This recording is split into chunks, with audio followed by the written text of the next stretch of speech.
পুকুরের পাঙ্গাস মাছ তো আমরা কম বেশি সবাই খেয়েছি। নদীর পাঙ্গাস কে কে খেয়েছেন কমেন্টে বলবেন।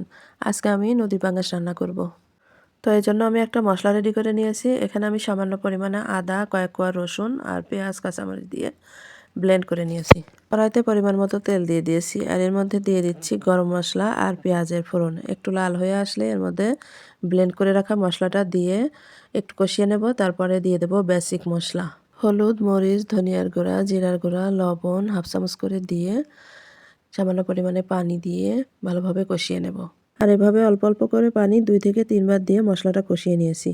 তার মধ্যে এখন ওই যে লবণ আর লেবু দিয়ে মাছ ধুয়ে রেখেছিলাম সেই মাছটা দিয়ে দিয়েছি। মাছ দেওয়ার পরে কিছুক্ষণ কষিয়ে ঢাকনা দিয়ে ঢেকে দিয়েছিলাম।